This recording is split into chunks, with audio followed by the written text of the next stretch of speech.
Sejak kepindahan kosku ke daerah Depok, aku bertetangga dengan keluarga Pak Rusdin, pegawai Pemda DKI. Ini tinggal bersama istrinya dan menantunya yang biasa dipanggil Mbak Nurul oleh para tetangga lainnya. Mbak Nurul yang telah mempunyai anak dua itu tinggal bersama mertuanya, karena suaminya mencari nafkah ke Kuwait hampir setahun yang lalu.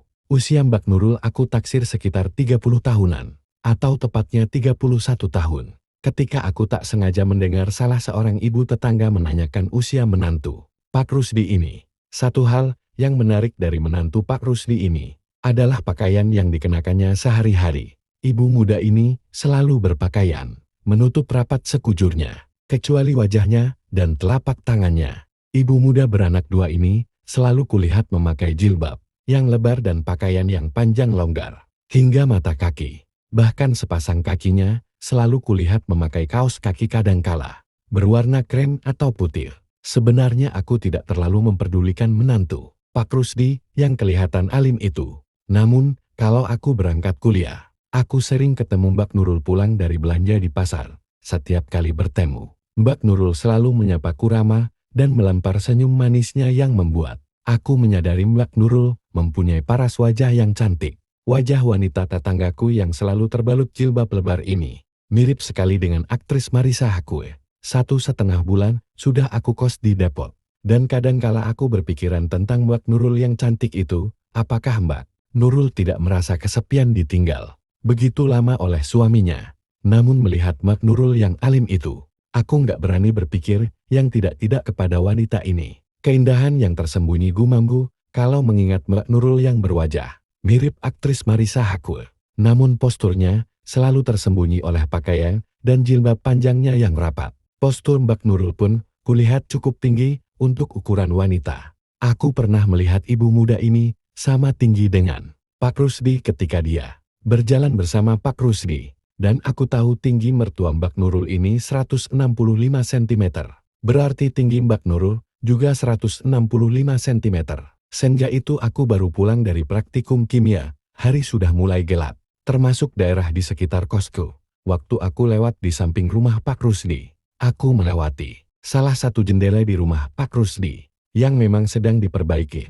Mungkin karena sedang diperbaiki, jendela itu tidak tertutup sempurna. Aku melihat ada beberapa lubang kecil pada jendela yang tengah diperbaiki itu. Dari sinar lampu dalam rumah yang keluar lewat lubang-lubang kecil itu.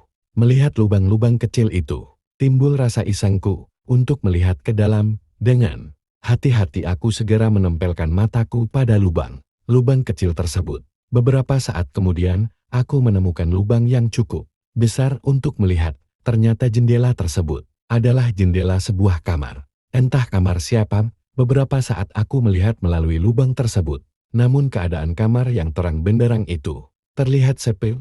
Ketika aku hendak mengakhiri aktivitas itu, tiba-tiba aku melihat pintu kamar itu terbuka dan aku lihat seorang masuk ke dalam kamar. Aku belum begitu jelas siapa orang itu.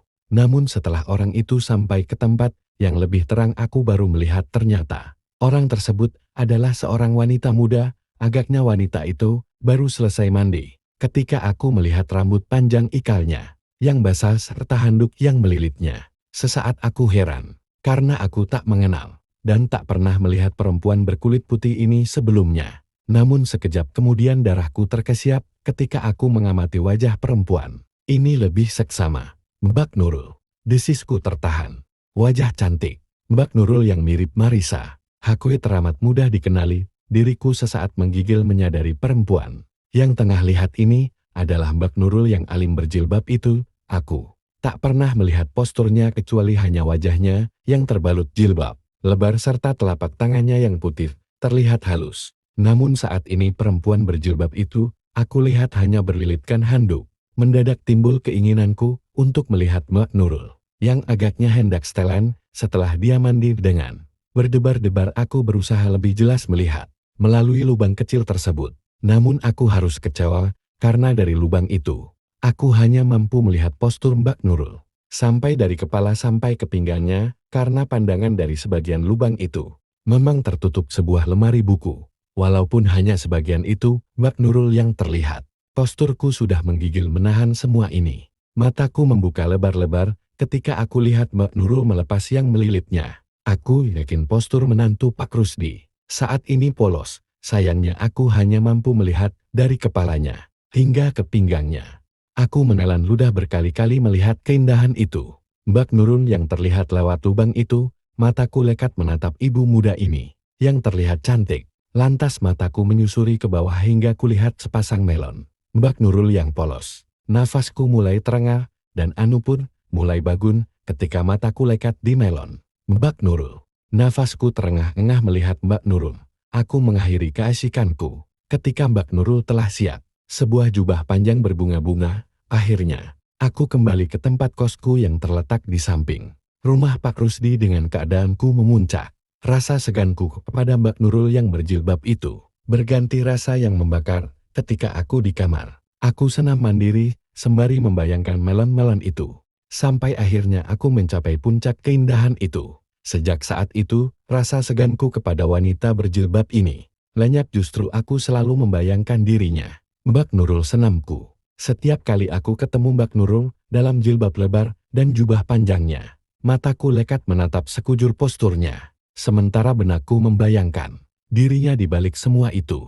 Aku pun sekarang senang mengamati Mbak Nurul ketika dia menyapu halaman rumahnya saat sore hari. Melalui sela-sela jendela kamar kosku, aku melihat Mbak Nurul tengah membungkuk menyapu. Namun aku hanya mampu membayangkan saja yang kemudian diakhiri dengan senam mandiri. Hampir seminggu sejak aku pertama kali aku melihat Mbak Nurul yang membuatku akhirnya menyimpan rasa kepada wanita berjilbab tetanggaku itu. Rasa penasaranku bercampur aduk untuk melihat Mbak Nurul di balik semua itu. Aku selalu mencari celah untuk melihatnya, seperti seminggu lalu. Namun, ternyata tak ada sebuah lubang apapun di rumahnya untukku dapat melihatnya seperti kemarin. Ternyata aku hanya punya kesempatan melihat sekali itu, karena jendela itu selesai diperbaiki sehari setelah. Aku melihat melalui lubang-lubang pada jendela yang rusak itu, dan aku tak melihat ada celah untuk melihat Mbak Nurul lagi. Sampai siang itu Faiz, anak pertama Mbak Nurul, yang sering bermain ke tempat kosku, tertidur di kamar kosku setelah dia lelah bermain.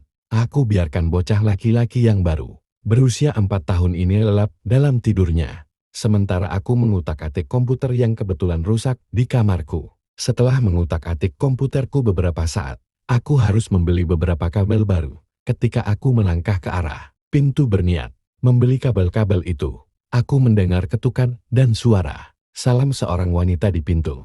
Aku pun membuka pintu seraya menjawab salam. Dan aku tertegun ketika ternyata Mbak Nurul yang ada di depan pintu kosku dengan wajah pucat dan terlihat lelah. Di siang ini, dia mengenakan jilbab putih lebar dengan jubah biru bermotif bunga, serta kaos kaki krem yang membungkus kedua kakinya. Maaf B, melihat Faiz anak saya, nggak, saya sudah kemana-mana mencarinya, namun nggak ada. Tanya Mbak Nurul terdengar cemas. Aku tersenyum mendengar kecemasannya.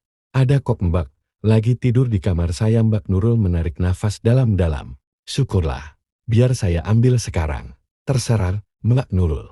Kataku seraya melangkah masuk diikuti wanita berjilbab ini. Mataku sempat melirik ke arah Mbak Nurul, membuat kembali terbayang kejadian seminggu yang lalu. Aku menelan ludah melihat dada Mbak Nurul yang tertutup jilbab putih lebar itu. Tuh, masih tidur, kataku sambil menunjuk Faiz yang tengah lelap di atas tempat tidurku. Sesaat wajah cantik Mbak Nurul tampak bimbang melihat anak pertamanya itu lelap dalam tidurnya. Mungkin saya nitip anak saya dulu Dik, kasihan kayaknya dia lelap sekali tidurnya. Nanti sore aku ambil. Desisnya lirih. Aku tersenyum mengangguk. Tapi sedetik kemudian, aku ingat aku harus membeli kabel buat komputerku. Nggak apa-apa Mbak, tapi sebentar aku mau pergi beli kabel. Boleh aku minta Mbak di sini dulu sebentar, tanyaku. Sampai aku kembali. Mbak Nurul tersenyum, lantas mengangguk. Namun wajah cantiknya tampak kuyu letih. Mbak Nurul kayaknya letih ya, biar aku buatkan minum buat Mbak Nurul sebentar. Mbak hantamu di rumah ini, apalagi baru pertama kali berkunjung, kataku spontan. Wajah yang terbalut jilbab putih lebar itu tersenyum. Terserah adik, Mbak memang haus. Tak berapa lama kemudian, aku mengambil sebuah gelas yang aku tuangi dengan sirup, jeruk serta air dingin dari kulkas. Ketika aku tengah mengaduk minuman untuk Mbak Nurul, mataku menangkap beberapa bahan kimiawi praktikum di mejaku. Aku Tahu beberapa bahan kimia itu mempunyai efek sebagai obat tidur. Sesaat aku merasa bimbang ketika timbul keinginanku untuk mencampur minuman untuk Mbak Nurul. Dengan bahan tersebut, aku berhenti mengaduk. Mataku melirik Mbak Nurul yang tengah duduk di karpet ruang tamu sambil membaca sebuah majalah komputer milikku. Akhirnya tanpa ragu aku mencampurkan bahan itu ke dalam minuman dingin untuk Mbak Nurul. Cukup untuk membuat wanita ini terlelap. Silakan diminum Mbak, aku pergi beli kabel sebentar, kataku dengan dada berdebar-debar. Mbak Nurul tersenyum sambil mengucapkan terima kasih. Namun dia terlihat agak gugup ketika tahu mataku tengah memperhatikannya. Terima kasih dik ngerepotin aja, kata Mbak Nurul.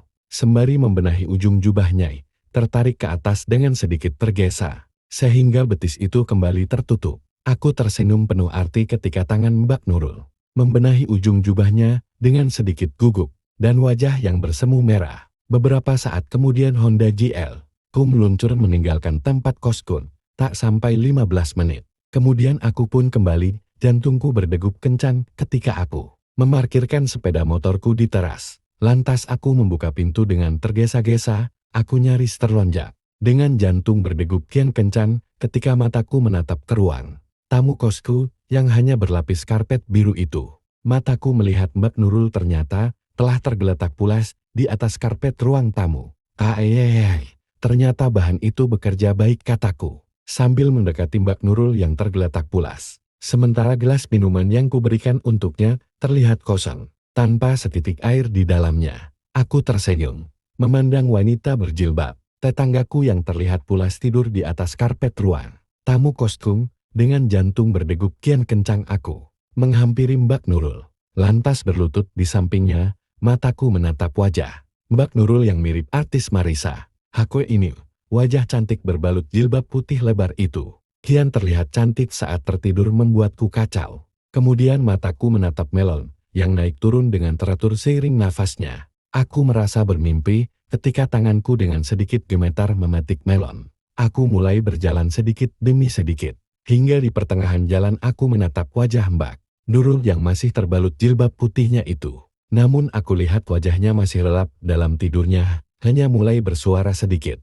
Setelah aku puas dengan perjalanan itu, mataku beralih menatap bagian bawah jurang itu. Aku melihat walaupun beberapa kali. Sesaat terbayang dalam benakku rasa penasaranku selama ini yang membuatku ingin turun ke jurang tersebut. Perlahan kemudian aku mendekati jalan yang masih tertutup oleh rimbun-rimbun. Dengan sedikit gemetar, tanaganku terulur menyingkap pembatasan itu. Jantungku berdegup kencang ketika penghalang itu mulai aku singkap ke atas. Mataku mulai melihat sepasang kayu yang indah bentuknya. Aku pun langsung mengikuti arah jalan itu. Mbak Nurul masih terlihat pulas dalam pengaruh obat yang kucampurkan dalam minuman untuknya. Kedua matanya yang terbalut jilbab lebar putih masih tertutup dengan rapat. Tanpa berpikir lama-lama, aku memutuskan untuk melakukan perjalanan ini. Setelah beberapa menit, akhirnya aku telah sampai di mana terdapat air terjun yang sangat indah dan susulin oleh Mbak Nurul. Beberapa saat suasana sunyi, hanya terdengar nafasku dan nafas Mbak Nurul yang berangsur normal. Namun beberapa saat kemudian aku dikagetkan oleh Mbak Nurul yang tiba-tiba menjerit histeris. Aku tergagap bangun dan kulihat wanita berjilbab ini duduk dengan menatapku penuh kebencian dan kemarahan. Bibirnya terlihat gemetar. Dengan wajah yang merah padam, dirinya pun terlihat menggigil. Hebat dengan nafas yang memburu. Kenapa Mbak? Bukankah Mbak Nurul juga ikut dalam perjalanan? Ujarku sambil tersenyum penuh arti kepada wanita tetanggaku ini. Tidak Pekik Mbak Nurul membuatku kaget. Tapi belum sempat aku berkata kembali. Tiba-tiba Mbak Nurul telah bangkit. Aku hanya mampu memandangnya ketika wanita berjilbab ini kemudian berlari keluar dari rumahku. Wajah cantiknya terlihat merah padam, dan aku lihat air mata mengalir menyusuri pipinya. Beberapa saat aku termangu-mangu memandang kibaran jilbab putih yang lebar yang dipakai Mbak Nurul. Saat ibu muda ini berlari keluar dari rumahku menuju rumahnya, setelah wanita berjilbab itu hilang dari pandanganku, aku menyeringai puas. Ternyata aku tak hanya mampu melihat keindahan yang selalu tertutup oleh permohonan. Bahkan aku juga mampu menikmatinya keindahan alam tersebut. Bisikku sambil terkekeh. Aku masih tenggelam dalam lamunanku ketika akhirnya Aku dikagetkan suara Faiz yang rupanya bangun dari tidurnya di kamarku. Om Faiz mau pulang katanya. Aku tersenyum memandang anak sulung Bak Nurul ini. Ya hati-hati ya, salam buat ibumu. Ibumu memang cantik, kataku sambil terkekeh membuat bocah cilik ini terheran-heran.